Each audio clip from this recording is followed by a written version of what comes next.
അറബിക്കടലിൽ വാൻഹായ് കപ്പലിലുണ്ടായ അപകടത്തിൽ തീ അണയ്ക്കാനുള്ള ശ്രമം തുടർന്ന് ഇന്ത്യൻ നാവികസേനയും തീരസംരക്ഷണ സേനയും. കപ്പലിലെ കൂടുതൽ കണ്ടെയ്നറുകൾ പൊട്ടിത്തെറിയോടെ കടലിലേക്ക് വീഴുകയാണ്. കണ്ടെയ്നറുകളിലെ ചരക്കുകളിലേക്കും തീ പടരാൻ തുടങ്ങിയിട്ടുണ്ട്. അതേസമയം പൊള്ളലേറ്റ രണ്ടുപേരുടെ നില ഗുരുതരമായി തുടരുകയാണ്. ചൈനീസ് പൗരൻ ഗുവോ ലെനിനോ ഇന്ന് ആശുപത്രി വിടും. വിവരങ്ങളുമായി സഹിൻ ആന്റണിയും സരീഷ് പി കെയുമാണ് ചേരുന്നത്. ആദ്യം സഹിനിലേക്ക്. സഹിൻ, തീയണയ്ക്കുവാനുള്ള ശ്രമം ഇപ്പോഴും തുടരുകയാണ്. അത് പൂർണ്ണമായും വിജയിക്കുവാനായിട്ടില്ല. എന്താണ് ഇപ്പോൾ അവർ നേരിടുന്ന പ്രതിസന്ധി? എപ്പോഴേക്കും തീ അണയ്ക്കാൻ കഴിയും എന്നുള്ളതാണ് നമുക്കറിവാകുന്ന വിവരങ്ങൾ.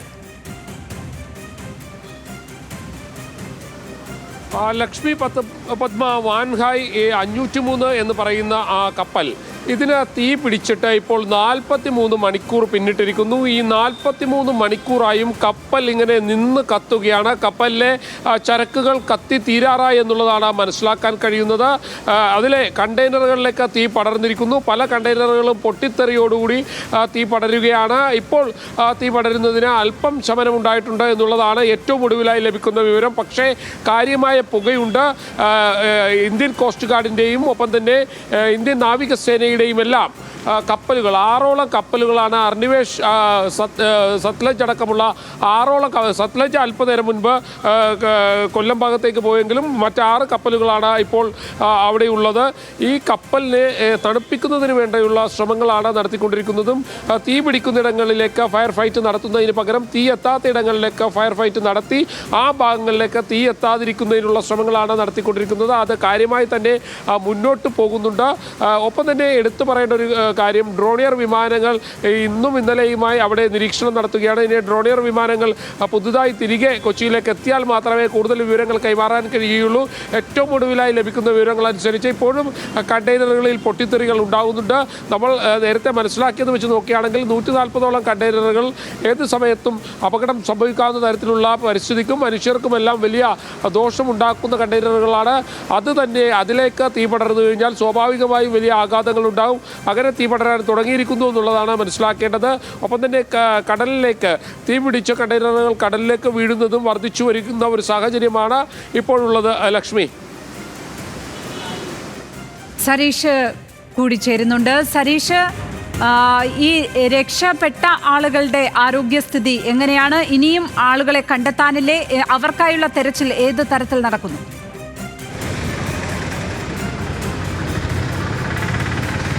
രക്ഷപ്പെട്ടവരിൽ 6 പേരാണ് ചികിത്സ തേടിയിരിക്കുന്നത്. മംഗലാപുരത്തെ AJ ആശുപത്രിയിലായിരുന്നു ഇവർക്കുള്ള ചികിത്സാ സൗകര്യങ്ങൾ ഏർപ്പെടുത്തിയിരുന്നത്. അതിൽ 2 പേരുടെ, ഒരു ചൈനീസ് പൗരനും അതോടൊപ്പം തന്നെ ഒരു ഇന്തോനേഷ്യൻ പൗരനും, അവർക്ക് 2 പേർക്കും വലിയ രീതിയിൽ പൊള്ളലേറ്റിട്ടുണ്ട്. ഏതാണ്ട് 35% മുതൽ 40% വരെയാണ് പൊള്ളലേറ്റിട്ടുള്ളത്. അവരുടെ നില ഇപ്പോഴും ഗുരുതരമായി തുടരുന്നു എന്നുള്ളതാണ്. ആന്തരിക അവയവങ്ങൾക്കുൾപ്പെടെ പൊള്ളലേറ്റിട്ടുണ്ട്. ഇപ്പോഴും അവർ അത്യാസന്ന നിലയിൽ തന്നെയാണ്. അത്യാഹിത വിഭാഗത്തിൽ തന്നെ തുടരുകയാണ്. പ്ലാസ്റ്റിക് സർജറി ഉൾപ്പെടെയുള്ള കാര്യങ്ങളിലേക്ക് പിന്നീട് മാത്രമേ പോകുള്ളൂ. പക്ഷേ ഇപ്പോഴും, അതായത് 72 മണിക്കൂർ മുതൽ ഒരാഴ്ച വരെ കൃത്യമായി ICUവിൽ തന്നെ കഴിയേണ്ടി വരും എന്നുള്ളതാണ് ഡോക്ടർമാർ നൽകുന്ന വിവരം. അതിനിടയിൽ ശേഷിക്കുന്ന 4 പേരിൽ ഒരാൾ ഇന്ന് ആശുപത്രി വിടും എന്നുള്ള ശുഭകരമായ കാര്യം കൂടിയുണ്ട്. ചൈനീസ് പൗരനായ ഗുവോ ലെനിനോ ആണ് ഇന്ന് ആശുപത്രി വിടുന്നത്. ഇദ്ദേഹത്തിൻ്റെ കൈക്കായിരുന്നു പരിക്കേറ്റിരുന്നത്, പൊള്ളലേറ്റിരുന്നത്. ആ പൊള്ളലേറ്റതിൽ നിലവിൽ പ്രശ്നമില്ല എന്നുള്ളതാണ്. അതുകൊണ്ട് തന്നെ ഇദ്ദേഹത്തെ ഇന്ന് ഡിസ്ചാർജ് ചെയ്യും എന്നാണ് അറിയിച്ചിരിക്കുന്നത്.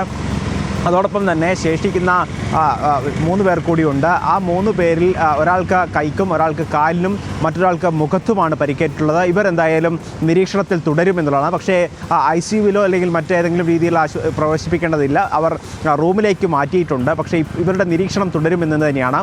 നേരത്തെ പറഞ്ഞതുപോലെ 2 പേരുടെ നില ഗുരുതരമായി തുടരുന്നു. അവരുടെ പക്ഷേ ഏറ്റവും ശുഭകരമായുള്ളത്, അവർ മരുന്നുകളോട് പ്രതികരിക്കുന്നുണ്ട്, സംസാരിക്കുന്നുണ്ട്, വെള്ളം കുടിക്കുന്നുണ്ട് തുടങ്ങിയ കാര്യങ്ങളാണ് ഡോക്ടറുമായി നമ്മൾ സംസാരിച്ചപ്പോൾ പറഞ്ഞിരിക്കുന്നത്. എന്തായാലും അവരുടെ നില അതീവ ഗുരുതരമാവില്ല എന്നുള്ളത് തന്നെയാണ് പ്രതീക്ഷിക്കുന്നത്. അതോടൊപ്പം ലക്ഷ്മി നേരത്തെ ചോദിച്ചതുപോലെ 4 പേരെ ഇനിയും കണ്ടെത്താനുണ്ട്. നേരത്തെ ഈ രക്ഷപ്പെട്ട 18 പേരിൽ 12 പേർ ഈ ഹോട്ടലിലേക്ക് മാറിയിരുന്നു. ക്യാപ്റ്റൻ ഉൾപ്പെടെയുള്ളവരാണ് ഈ ഹോട്ടലിലുള്ളത്. അവരോട് നേരത്തെ കമ്പനി അധികൃതർ സംസാരിച്ചപ്പോൾ പറഞ്ഞിരുന്നത് ആദ്യഘട്ടത്തിൽ ഈ കാണാതായ 4 പേരാണ് ഈ തീ അണയ്ക്കാനുള്ള ശ്രമങ്ങൾ നടത്തിയിരുന്നത്. അതിനിടെ പലതവണ പൊട്ടിത്തെറി ഉണ്ടായിട്ടുണ്ട്. സ്വാഭാവികമായും ഇവർ അതിനകത്ത് പെട്ടിട്ടുണ്ടോ എന്നൊരു സംശയമുണ്ട്. കാരണം ക്യാപ്റ്റൻ ഉൾപ്പെടെയുള്ളവർ വെള്ളത്തിലേക്ക് അല്ലെങ്കിൽ കടലിലേക്ക് ചാടുമ്പോൾ ഇവരെ കണ്ടിരുന്നില്ല. ഷിപ്പിനകത്ത്, അതായത് മുൻഭാഗത്തുണ്ടായിരുന്നവരാണ് രണ്ടാം ഘട്ടത്തിൽ തീ നിയന്ത്രണ വിധേയമാക്കാനും അതോടൊപ്പം തന്നെ ഈ ഷിപ്പിനെ നിയന്ത്രിക്കാനാകില്ല എന്ന് കണ്ടപ്പോൾ പിന്നീട് വെള്ളത്തിലേക്ക് എടുത്തു ചാടുകയും ചെയ്തത്. ആ സമയത്തൊന്നും തന്നെ ഈ കാണാതായ 4 പേർ കൂടെ ഉണ്ടായിരുന്നില്ല എന്നുള്ളതാണ് ഈ ക്യാപ്റ്റൻ ഉൾപ്പെടെയുള്ളവർ കമ്പനി അധികൃതർക്ക് നൽകിയിരിക്കുന്ന വിവരം. അതുകൊണ്ട് തന്നെ ഇവർ കടലിലേക്ക് ചാടാൻ സാധ്യതയില്ല എന്നുള്ളൊരു സൂചനയുണ്ട്. പക്ഷേ അത് ഔദ്യോഗികമായി സ്ഥിരീകരിച്ചിട്ടില്ല. മറൈൻ വിഭാഗമാണ് ഇത് ഔദ്യോഗികമായി സ്ഥിരീകരിക്കേണ്ടത്. എന്തായാലും കമ്പനി അധികൃതർ തന്നെ ഈ കാര്യത്തിൽ ഒരു വിശദീകരണം നൽകും. എന്തായാലും തിരച്ചിൽ കോസ്റ്റ് ഗാർഡും അതോടൊപ്പം തന്നെ നേവിയും ഈ കാണാതായവർക്കുള്ള തിരച്ചിൽ ഇപ്പോഴും തുടരുകയാണ്. സഹിൻ, ദുരന്ത നിവാരണ അതോറിറ്റി പുറത്തുവിട്ട കണക്കുകൾ പ്രകാരം, അവർ പുറത്തുവിട്ടുന്ന രേഖകൾ പ്രകാരം അപകടകരമായ രാസവസ്തുക്കൾ ഇതിനകത്ത് ഉണ്ട് എന്നുള്ളതാണ്. അത് സമുദ്രത്തിലേക്ക് പടരുമ്പോൾ ഉണ്ടാകുന്ന ആഘാതം സംബന്ധിച്ചൊക്കെ എന്തെങ്കിലും തരത്തിലുള്ള പ്രാഥമികമായ വിലയിരുത്തലുകൾ നടന്നിട്ടുണ്ടോ? എന്താണ് അതുമായി ബന്ധപ്പെട്ട് ലഭിക്കുന്ന വിവരങ്ങൾ?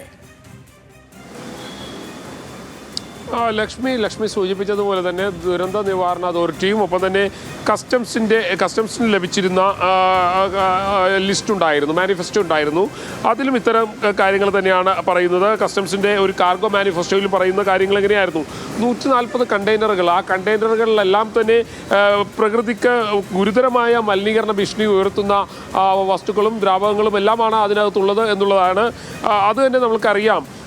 ഒരു വായു സ്പർശനമോ ഘർഷണമോ ഒക്കെ ഉണ്ടായിക്കഴിഞ്ഞാൽ അപ്പോൾ തീപിടിക്കുക, അല്ലെങ്കിൽ വലിയ മലിനീകരണം ഉണ്ടാകുക എന്നുള്ള രീതിയിലുള്ള ദ്രാവകങ്ങളും വസ്തുക്കളും ഒക്കെ അതിനകത്തുണ്ട്. അതുകൊണ്ട് തന്നെ ഇത് പ്രകൃതിയിലേക്ക് അലിഞ്ഞു ചേർന്നാൽ അല്ലെങ്കിൽ പ്രകൃതിയുടെ ഭാഗമായാൽ സ്വാഭാവികമായും ഗുരുതരമായ പ്രശ്നങ്ങളുണ്ടാവും. ഇത്തരം കണ്ടെയ്നറുകൾക്കാണ് ഇപ്പോൾ തീപിടിച്ചിരിക്കുന്നത്. ആ കണ്ടെയ്നറുകളിലെ തീപിടിച്ചു എന്നുള്ളതാണ് ഇതിൻ്റെ ഒരു ഗുരുതരമായ ഒരു സ്വഭാവം വർദ്ധിപ്പിക്കുകയും ചെയ്യുന്നത്. മാത്രമല്ല, തീപിടുത്തത്തിന് ഒരു ശമനം ഉണ്ടായിട്ടുണ്ട്. മുൻ മണിക്കൂറുകൾ വെച്ച് നോക്കുകയാണെങ്കിൽ അതിനൊരു ശമനം ഉണ്ടായിട്ടുണ്ട്. പക്ഷേ തീ ഇപ്പോഴും നിയന്ത്രണ വിധേയമാണെന്ന് പറയാൻ കഴിയുകയില്ല. കാരണം ശക്തമായ പുകയുണ്ട്, തീയുമുണ്ട്.